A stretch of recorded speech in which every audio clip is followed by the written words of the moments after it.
Hallo, herzlich willkommen auf dem Nico Stanitzer Kanal. Hier, dieses super luftige Brot, das schmeckt so dermaßen nach Urlaub.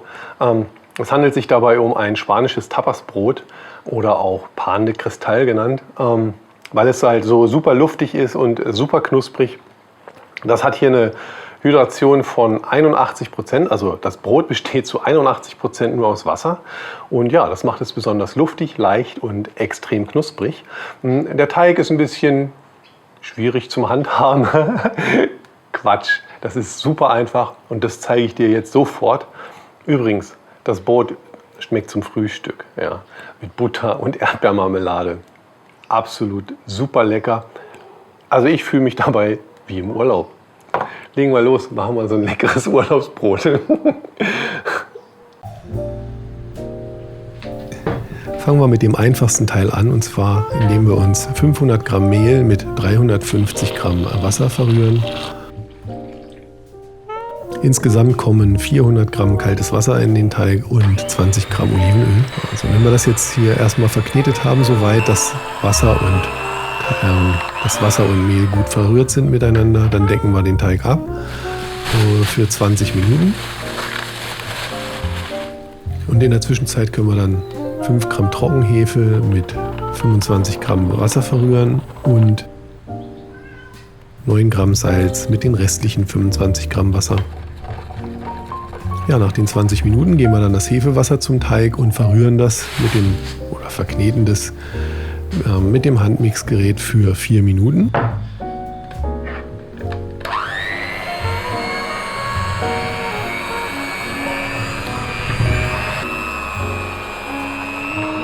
Anschließend geben wir das Salzwasser dazu und verkneten auch das für 4 Minuten. Und im Anschluss daran kommt dann das Olivenöl in den Teig und auch das verkneten wir für 4 Minuten.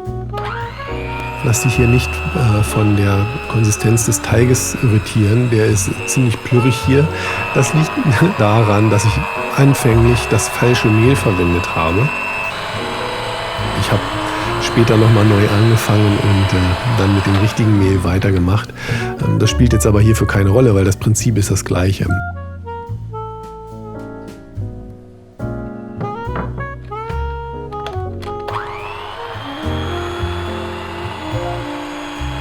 Wenn das Olivenöl eingerührt ist, füllen wir den Teig um in eine Auflaufform.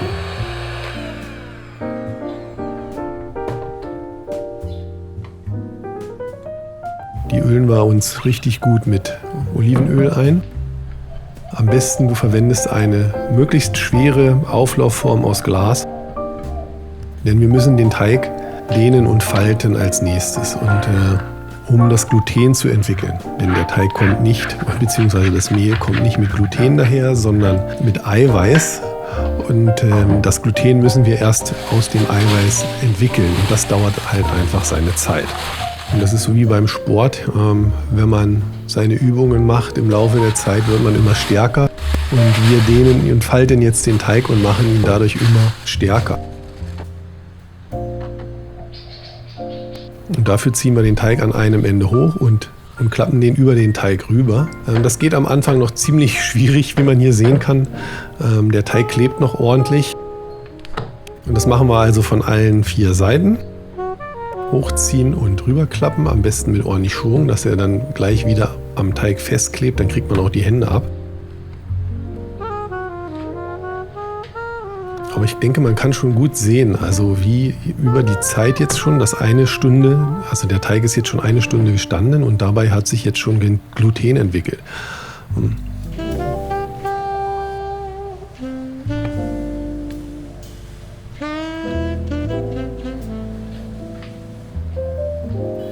Das Ganze müssen wir übrigens 5-mal machen. Das ist jetzt hier das 2. Mal. Ich zeige das jetzt so ausführlich wie möglich oder so ausführlich wie nötig.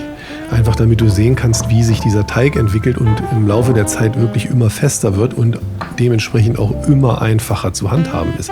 Also wenn man am Anfang noch denkt, ja, das wird ja nie was, beim 5. Mal Das wirst du gleich sehen. Da ist der Teig schon so stark, dass man das fast schon gar nicht mehr hinbekommt, den Teig zu falten.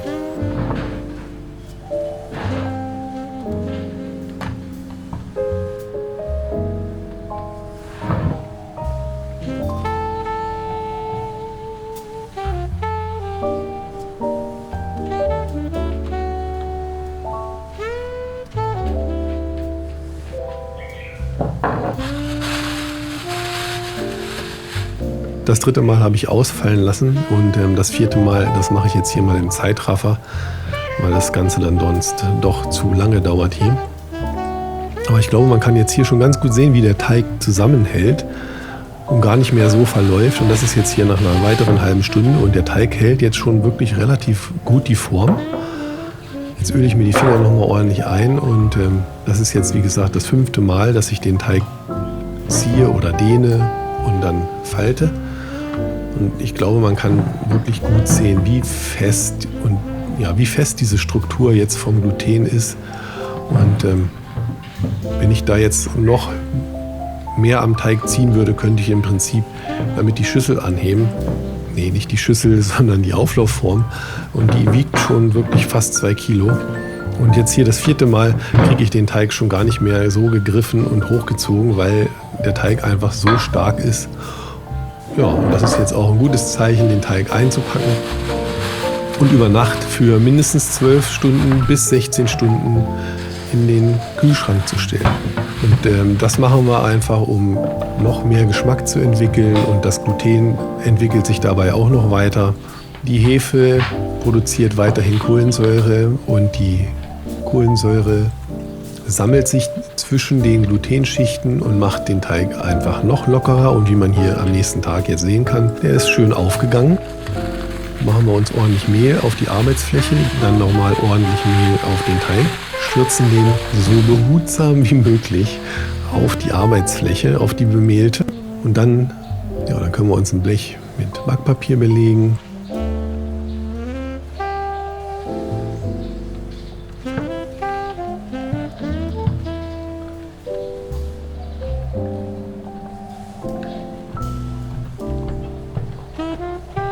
Und dann stechen wir uns vom Teig 4 Portionen ab. Kein Formen, kein gar nichts.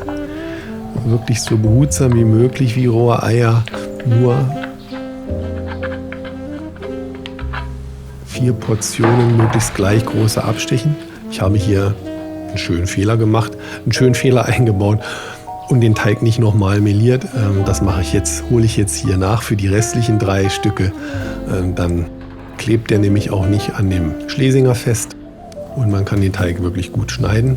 Ja, und dann behutsam, wie gesagt, schön behutsam aufs Blech legen.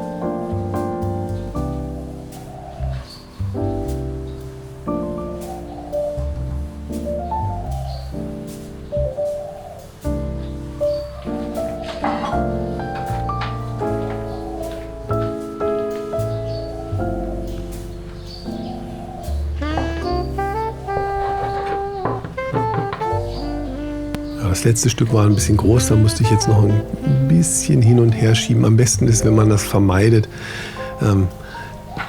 Also wohlgeformte Baguettes werden da nicht raus, wobei ich sagen muss, so von der Form her und wie man nachher auch später sehen wird, so schlecht ist das gar nicht. In jedem Fall lassen wir die jetzt für 1 Stunde gehen und in der Zeit heizen wir den Backofen vor auf 250 Grad Ober-Unterhitze. In den Backofen habe ich mir auf den Boden eine gusseiserne Pfanne gestellt, die ich mit Bimssteinen gefüllt habe. Andere verwenden Lavasteine. Ich habe jetzt hier Bimssteine verwendet. Dann kommt das Blech in den Backofen. Ungefähr 1 Liter Wasser kommt in die Pfanne am Boden. Dann backen wir das Brot 10 Minuten bei 250 Grad mit Wasserdampf, nehmen die Pfanne raus, dann reduzieren wir die Temperatur auf 200 Grad und backen das Brot für weitere 35 bis 40 Minuten fertig. So, ich warte schon ganz gespannt, dass das Brot fertig wird. Nur noch wenige Sekunden, dann ist es soweit. Und ich wollte nämlich unbedingt diesen Live-Effekt haben, weil mein erstes Brot, wenn ich das aus dem Ofen genommen hätte, das sah nämlich noch so aus. Da hatte ich noch keine Ahnung davon, wie man mit diesem Teig umgeht. Aber so wie ich dir das jetzt gezeigt habe, Ja, das funktioniert doch wirklich ziemlich einfach, muss ich sagen, wenn man nur weiß, wie es geht. Ne? Also, wenn du dich daran hältst, dann kommt dabei in jedem Fall bei dir auch so ein super luftiges, knuspriges Brot raus. Und ich muss sagen, es lohnt sich wirklich dieser Aufwand, denn das Brot ist echt mega lecker. So, das gesagt, hoffe ich, dass der Wecker gleich klingelt. Sonst weiß ich auch nicht. Aber ich schaue mal nach.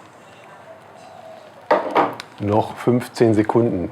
Darauf können wir jetzt verzichten. Ich hole das Brot jetzt einfach aus dem Ofen raus.